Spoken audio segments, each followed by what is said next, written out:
we are running.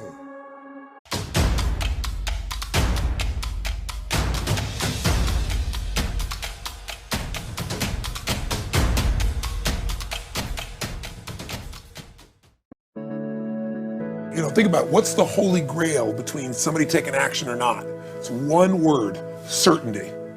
When somebody is absolutely certain, the common word is believe, right? But you can believe at a general level, or you can believe with certain. When you're absolutely certain that if I do this, it's gonna get that result, and that result's gonna change my life, you'll do it. When you think it absolutely is not gonna work, you're never gonna do it.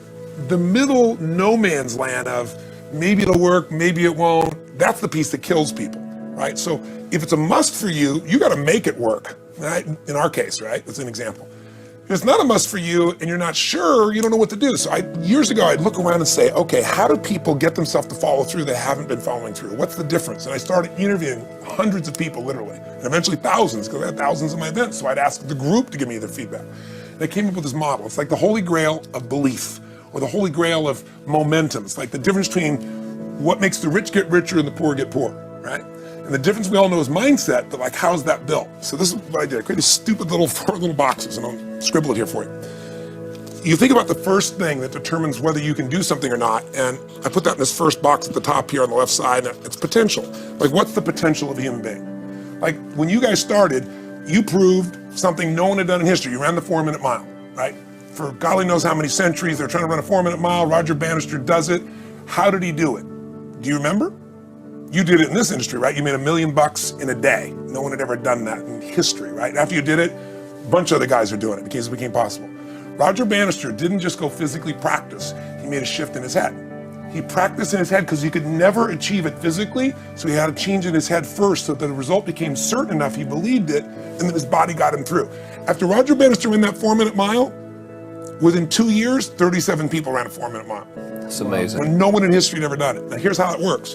The potential for anybody getting your product is extraordinary. They could do what you've done as much, more or less. They can do whatever they want to do. The potential's there. The market's proven that. Whether or not they tap into potential has a lot to do with what action they take, which is the question you came to me with, right? Like, God, they all have potential, but they're not taking action. And we all know that the action they take is going to determine the results they get. That's pretty obvious.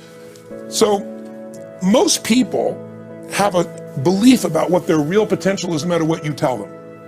And that affects how much action they take. And of course that affects the result. And then ironically, that result reinforces their belief. And then that belief affects it. So I'll give you an example. Let's say a person has unlimited potential, we all agree. But they take little action, little results. Why? Because they have to start with a problem with their belief. They don't believe it's really gonna happen for me. Maybe for Frank Kearns, because he's got the cool hair and stuff, or maybe it's for you because you're so driven, but it's not me. Maybe Tony Robbins, because he's a freak, got these big teeth. Whatever their thought process is, right? They got this thing, right? But what happens is, if you believe that there's very little potential, how much action are you gonna take? Nothing. Nothing, little. And when you take little potential with a little action, what kind of results do you get? Lousy little results. And when you get little results, what does that do to your belief? You go, see, I told you this was a waste of time, told you this wouldn't work. And then what happens? You tap even less potential, you take even less action, you get even worse results, and your belief gets even weaker. And this sucker feeds on itself until you are in a downward spiral. It's poisonous. It's poisonous and it's self-fulfilling. Now, what if something could happen that could come along and fill you with a sense of absolute certainty? Not like I believe, but where you know. In you guys' case, mine as well, we knew because we had to. Because we burned the boats, there was no other option. We had to find a way. We weren't gonna live that way. We all did it in different ways and for different reasons, but in essence, that was it. If you get yourself in a state of certainty that this is gonna work, I'm gonna find the way, and if this doesn't work, I will make the way, then you tap a lot more potential. And when you're certain in your potential, you take massive action. When you take massive action, you really believe in something, you get great results. When you get great results, your brain goes, see, I told you I was a stud. I told you this thing would work out. Now you're even stronger. You tap more potential, take greater action, greater results. That's how you went from $300 in a week to $2,500 in 5 days to $100,000 in a month to $1 million in a day. Same thing with you. And we get momentum. That's why the rich get richer and the poor get poorer. Now some people go out and they go, well, I'm gonna take a bunch of action, all right? I'm gonna open this product, I'm gonna try it. And they'll say to you, I even did it. But it's like a salesman who goes and knocks on the door and he knocks on 100 doors and says, You don't want one of these, do you? Yeah, exactly right. You know? And even if he doesn't say it verbally, his face says it because he doesn't believe it's going to work. So his voice, his body, the execution is so weak. Maybe if he talks to 100 people, somebody's going to buy out of pity. They don't want his kids to starve, right?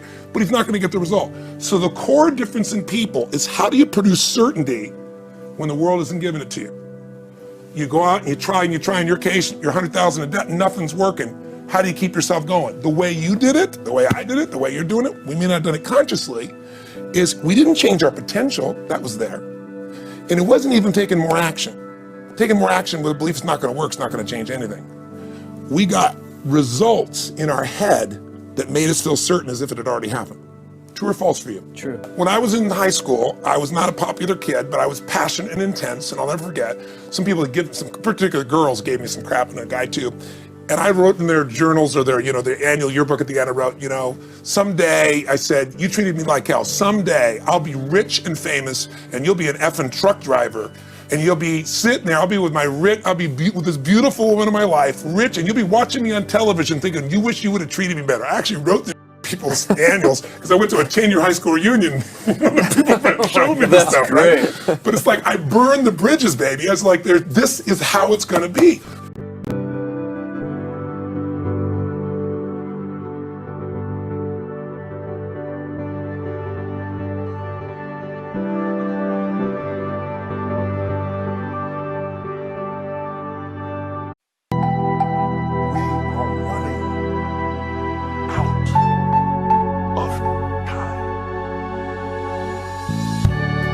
What are you going to do with the time you have left?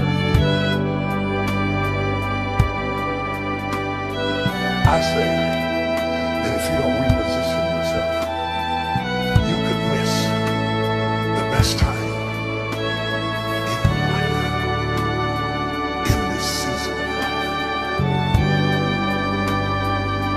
Because we have got to change the way we think. We have got to change the way we function. We have got to change the way we deal with issues. And the reason that you have to begin to reposition the way you think and the way you function and the way you feel is that we many times are stuck between the lines of limited thinking and limited people and limited ideas and limited philosophies, and there's something creative down inside of you saying, let there